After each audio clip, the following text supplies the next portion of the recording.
Hello दोस्तों, Maharashtra warrior के YouTube channel पर आप सभी का स्वागत है। आप लोगों को पता ही है कि हम इंडियन पिनल कोड पर वीडियोस बना रहे हैं। तो इससे पहले हमने इंडियन पिनल कोड के चैप्टर 1, चैप्टर 2 और चैप्टर 3 पर भी वीडियो बनाई है। अगर आपने वो वीडियो नहीं देखे तो पहले आप उसे जरूर देखिएगा। आज के इस वीडियो में हम इंडियन पिनल कोड के चैप्टर 4 पर डिस्कशन करेंगे। तो दोस्तों, इंडियन पिनल कोड का जो चैप्टर 4 है वह जनरल एक्सेप्शन से डील करता है।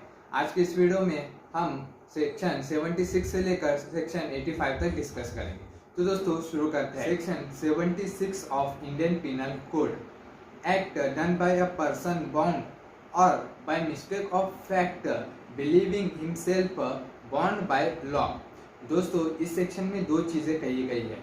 एक, अगर कोई व्यक्ति ऐसा काम करता है जो उसे करने के लिए कानून द्वारा बॉन्ड है, मतलब अगर कोई व्यक्ति ऐसा कार्य करता है जो करने के लिए वो कानून के द्वारा बाध्य है, तो उसे अपराध नहीं माना जाएगा। इसको उदाहरण के तौर पर समझते हैं। जो एक पुलिस ऑफिसर है, उसे कहा गया है कि वो झेड़ को अरेस्ट करे जिसने मर्डर किया है। तो ए जो पुलिस ऑफिसर है वो झेड़ को अरेस्ट करता है। तो इसमें ए का जो एक्ट है वह अपराध नहीं होगा, क्योंकि वह एक्ट करने के लिए वो कानून के द्वारा बाउंड है। तो इसमें दूसरी चीज यह है कि अगर कोई व्यक्ति ऐसा कार्य करता है जिसे मिस्टेक ऑफ फैक्ट, मतलब कि तथ्यों की गलती की वजह से वह समझता है कि जो वो कार्य कर रहा है वो कानून के द्वारा बॉन्ड है। इसको हम उदाहरण के तौर पे समझते हैं। अगर कोर्ट ने ए को ऑर्डर दिया है, आदेश दिया है कि वह वाई को अरेस्ट करे, तो ए ने उस पर उचित इंक्वायरी की और वो पूरी तरह भरोसा कर लेता है कि जिसे कोर्ट ने अरेस्ट करने के लिए कहा है वह व्यक्ति यही है। बाद में से उसे पता चलता है कि जिसे उसने अरेस्ट किया है वो वाई नहीं बल्कि जेड है। तो इस हालत में जो ए का एक्ट है वो अपराध नहीं माना जाएगा, क्योंकि वो मिस्टेक बाय फैक्ट था। तो दोस्तों, हम आगे बढ़ते हैं सेक्शन 77 की ओर। Section 77 of Indian penal code, act done by जज व्हेन जुडिशियली एक्टिंग। तो दोस्तों, इसमें कहा गया है जब कोई जज जुडिशियली एक्ट करते हुए कोई ऐसा काम करते हैं जिसे करने के लिए जो ताकत है वो कानून ने दी हो, या फिर वो ताकत कानून ने न दी, फिर भी जज गुड फेथ से यह मानते हैं कि उन्हें वह ताकत कानून ने दी है, तो उसे अपराध नहीं माना जाएगा। दोस्तों, इसमें तीन चार चीजें हैं, उसे समझने की जरूरत है। तो देखते हैं। पहली जो है, जो एक्ट जो किया है वो जज ने किया हो, वो एक्ट करते हुए जज जुडिशियली एक्ट कर रहे हो, और जो तीसरी बात है वो एक्ट करने के लिए उन्हें जो ताकत है वो कानून ने दी हो, या फिर एक गुड फेथ से जैसा हम मानते हैं कि वह एक्ट करने के लिए उन्हें जो ताकत है वो कानून ने दी हो, तो इसे हम अपराध नहीं मानेंगे। Section 78 of Indian penal code, act done pursuant to order और जजमेंट ऑफ कोर्ट। अगर किसी कोर्ट ऑफ जस्टिस ने ऑर्डर या जजमेंट पास किया हो और उस ऑर्डर या जजमेंट का पालन करने के लिए किसी ऑफिसर ने कोई भी एक्ट किया हो, तो उसे अपराध नहीं माना जाएगा। लेकिन उस एक्ट को करते हुए वो ऑर्डर या जजमेंट जो है वो प्रभावित होना चाहिए। इस सेक्शन में दूसरी चीज ये कही गई है, अगर कोर्ट ने जजमेंट और ऑर्डर पास किया है, अगर उस कोर्ट के पास वो ऑर्डर या जजमेंट पास करने की ज्यूरिडिक्शन भी नहीं थी, फिर भी उसका जो ऑर्डर का पालन करते हुए किसी ऑफिसर ने एक्ट किया हो, तो उसे अपराध नहीं माना जाएगा। बस शर्त यह है कि उस ऑफिसर को गुड फेथ से यह भरोसा होना चाहिए कि इस तरह का ऑर्डर पास करने के जो ज्यूरिडिक्शन है वो कोर्ट के पास था।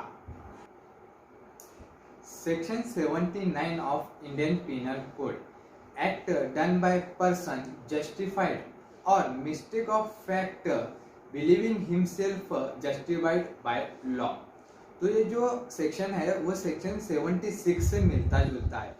जो कैसे हम उसको देखते हैं, इस सेक्शन में कहा गया है अगर किसी व्यक्ति ने ऐसा कार्य किया है जो उसे लगता है कि वह जस्टिफाइड है, या फिर तथ्यों की गलती की वजह से वह भरोसा करता है कि वो जो एक्ट कर रहा है वह कानून के द्वारा जस्टिफाइड होगा, तो उसको हम अपराध नहीं मानेंगे। इसको थोड़ा सा उदाहरण के तौर पे समझते हैं कि एक व्यक्ति है, वो देखता है कि जेड जो है कुछ कार्य कर रहा है, उसको लगता है कि जेड मर्डर कर रहा है, तो उस समय वह जेड को अरेस्ट करता है, उसको रोकता है ताकि वह मर्डर कर ना पाए और उसको लेके जाके किसी अथॉरिटी को सौंप देता है। बाद में से ए को पता चलता है कि जेड ने जो कार्य करा है वह मर्डर नहीं बल्कि वो सेल्फ डिफेंस में एक्ट कर रहा था। तो ऐसे समय में ए ने जो एक्ट किया है वह अपराध नहीं होगा। Section 80 of Indian penal code, accident in doing a lawful act. यह कहता है कि कोई भी चीज अपराध नहीं होगी अगर वह किसी दुर्घटना से हुई होगी या फिर वह एक्ट करते वक्त कोई क्रिमिनल इंटेंशन नहीं था या कोई प्लान था या कोई नॉलेज नहीं था। तो दोस्तों, अगर कोई एक्ट करते हुए वह एक्ट लॉफुल मैनर के साथ पूरी सावधानी बरतते हुए की जा रही हो, फिर भी अगर एक्सीडेंट या कोई दुर्घटना हो जाती है तो उसे हम अपराध नहीं मानेंगे। तो इसको हम एक उदाहरण के तौर पर समझते हैं। अगर एक आदमी है जो लकड़ी को तोड़ रहा है, लकड़ी काट रहा है और वो उसने आजू बाजू देखा, वहाँ उसे कोई नजर नहीं आया, तो वो अपना काम शुरू करता है और लकड़ी को तोड़ता है। फिर अचानक से पीछे से एक आदमी आ जाता है जिसके बारे में लकड़ी तोड़ने वाले आदमी को पता नहीं था और वो तोड़ते वक्त उसके हाथ उसमें जो कुल्हाड़ थी, उस कुल्हाड़ का जो लोहे का भाग था वो टूटकर पीछे खड़े आदमी को लग जाता है और उसकी मौत वहीं हो जाती है। तो ऐसे समय में जो कुल्हाड़ी से लकड़ी तोड़ रहा था उसने कोई अपराध किया है ऐसा नहीं माना जाएगा, क्योंकि वह काम करते हुए वो लॉफुल तरीके से कर रहा था और उसने पूरी सावधानी बरती। Section 81 of Indian penal code, act likely to harm but done without criminal intention to prevent other harm.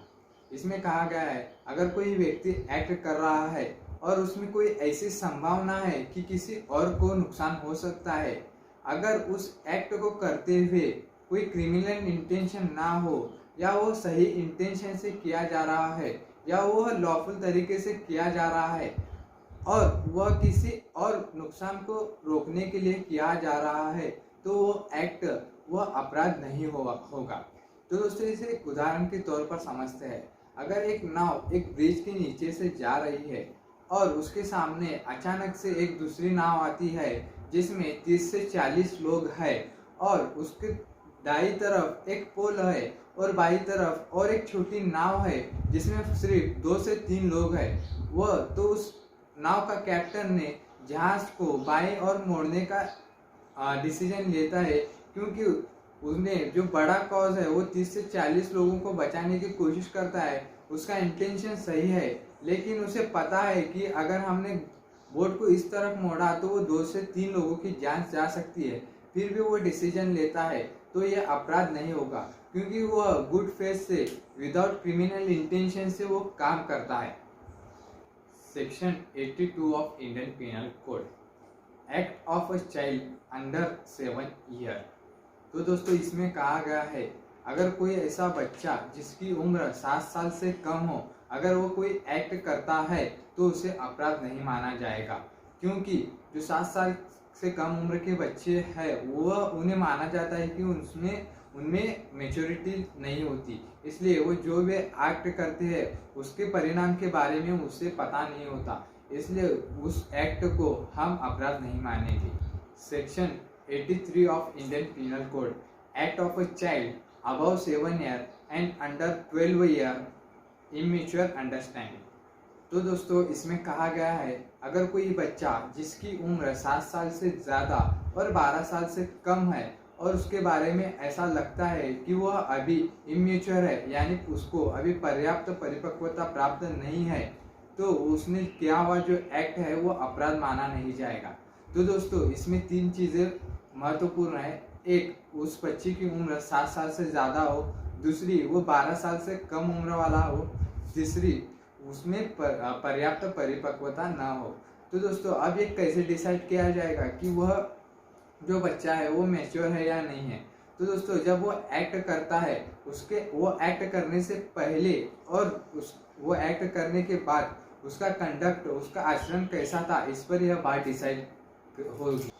तो इसको हम उदाहरण के रूप में समझते हैं। अगर कोई 11 साल का बच्चा है, वह गुस्से में आकर किसी दूसरे बच्चे को कहता है कि मैं तुझे चाकू से मार के तेरे टुकड़े टुकड़े कर दूंगा, और फिर बाद में उसने वह एक्ट कर दिया, मतलब उसने चाकू मारा और वहां से भाग गया और उस चाकू को छुपा देता है।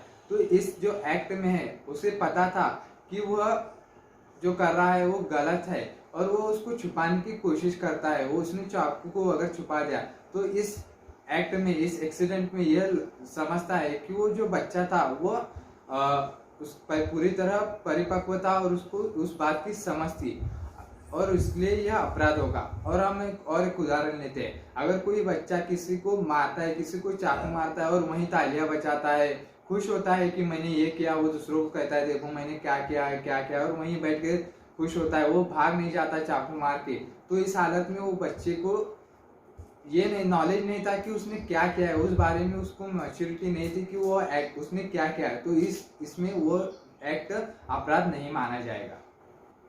Section 84 of Indian penal code, act of unsound mind person.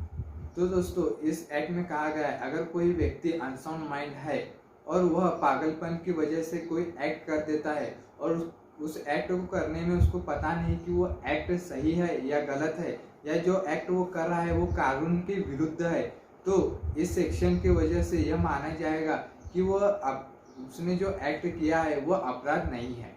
Section 85 में यह कहा गया है कि अगर कोई व्यक्ति नशे के हालत में कोई एक्ट कर देता है तो उसे अपराध नहीं माना जाएगा, लेकिन इसमें कुछ शर्तें हैं।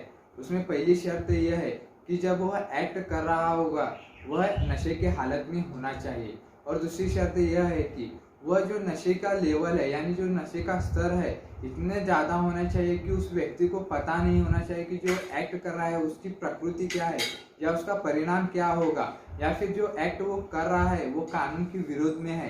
तो इस तरह का अगर नशे का लेवल होगा तो वह अपराध नहीं माना जाएगा। और इसके बाद तीसरी सबसे महत्वपूर्ण शर्त यह है कि अगर वह जो व्यक्ति है जो नशे के हालत में है, जिस चीज़ से भी उसको नशा हुआ हो, या मानो कि शराब की वजह से उसे नशा हुआ हो, अगर वह शराब वो अपने खुद मर्जी से लेता है तो उसको इस बेनिफिट नहीं होगा इस सेक्शन का।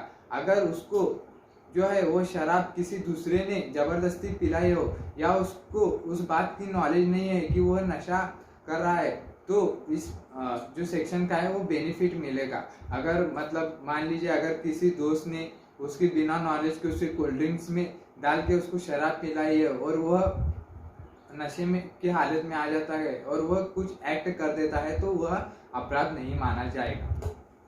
तो दोस्तों आज की इस वीडियो में हमने चैप्टर 4 के सेक्शन 76 से लेके 85 तक कवर किया है। इसके आगे की सेक्शन हम अगली वीडियो में देखेंगे। अगर आपको ये वीडियो अच्छा लगा हो तो इसे लाइक करें, शेयर करें और हमारे चैनल को सब्सक्राइब करें ताकि आपको अगली जो वीडियो है उसकी नोटिफिकेशन आती रहे।